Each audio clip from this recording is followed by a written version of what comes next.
You're listening to the Bearded Theologians podcast, hosted by Zach Bechtold and Matt Franks. If you'd like to learn more about the Bearded Theologians, you can go online at beardedtheologians.com, where we have past podcasts, blogs, and a couple items for sale. So check us out, beardedtheologians.com. Thank you for listening, and enjoy this week's show.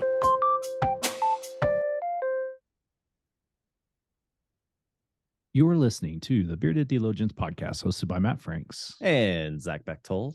So we're in the second week of our Jesus Engaged series that we kind of kicked off this year with. And the first week we looked at Jesus being engaged in calling. And this week we're looking at Jesus engaging people who are on the outside of societal norms and all those fun things. And so we've kind of doing some deep Bible search before we hit record. We kind of landed on the Gospel of Mark, chapter 1, verses 40 through 45. And so, Zach, as you think about what we're trying to focus on today, and you think about that scripture, you know, what comes to mind for you? Yeah, certainly. I'm gonna read this story of Jesus cleansing the leper in the Gospel of Mark, chapter 1, verse 40 and on. A leper came to him, begging him, and kneeling, he said to him, "If you choose, you can make me clean."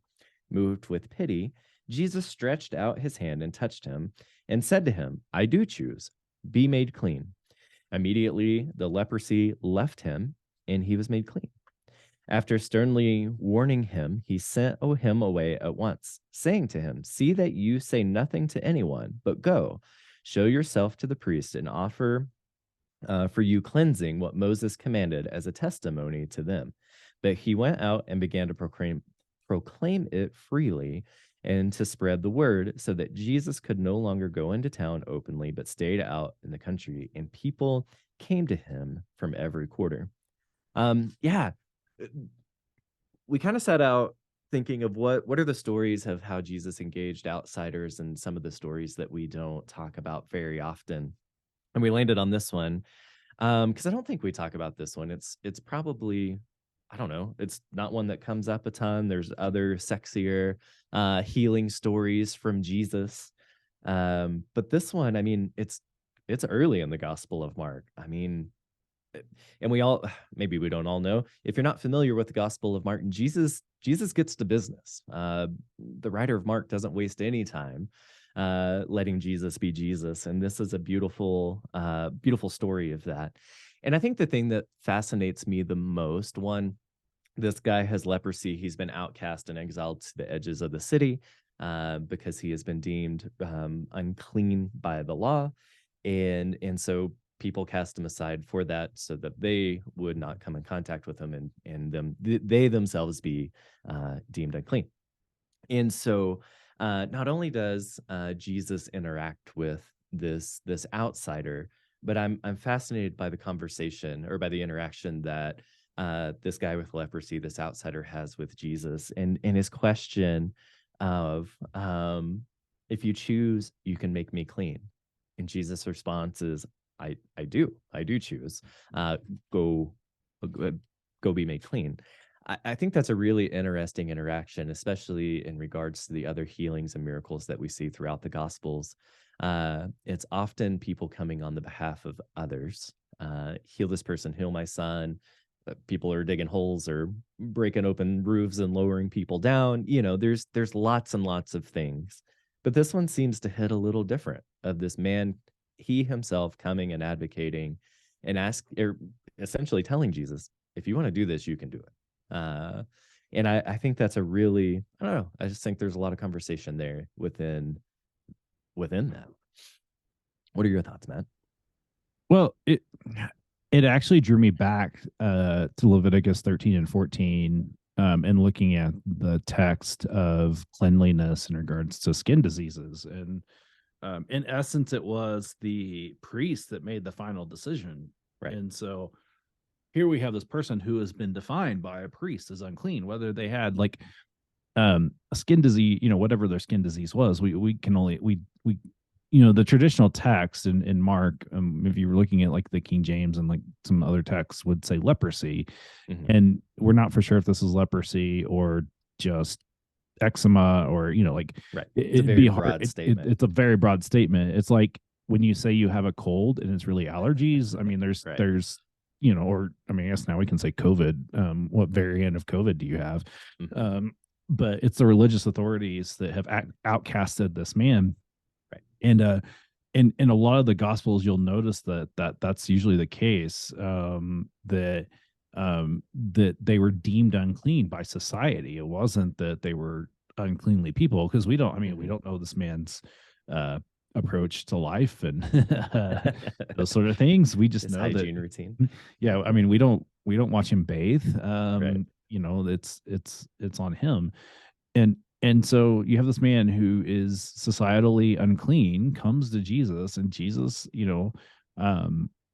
doesn't, in my mind, Jesus really doesn't bat an eye. Yeah, there's some dialogue there and whether or not, that's worth it. But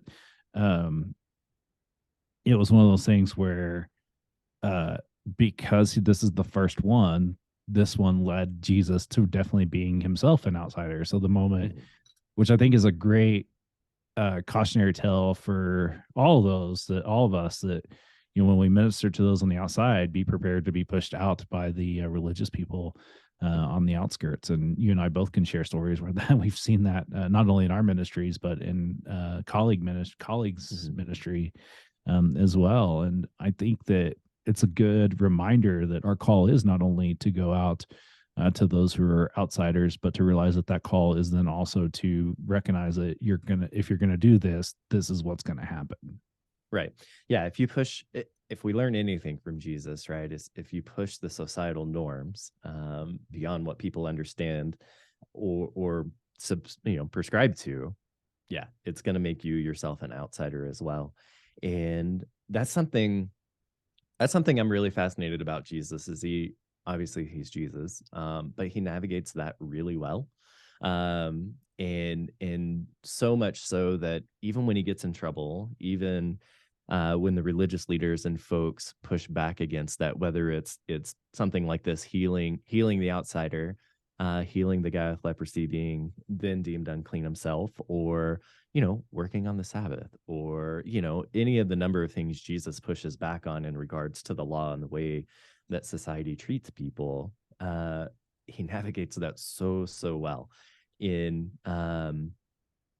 something that we probably should take note of more often in the grace and hope in which he leads. But for Jesus early on in the Gospels, especially really all of them, but especially Mark here, to set the tone of this is who I am, this is who I'm going to be, and this is who I've come for, is huge. In doing it by healing this outsider, engaging this outsider with humanity and dignity, it's so important. And I think that's the deeper layer of what I see here is the humanity and dignity in which Jesus sees a person who's been cast aside and really forgotten about.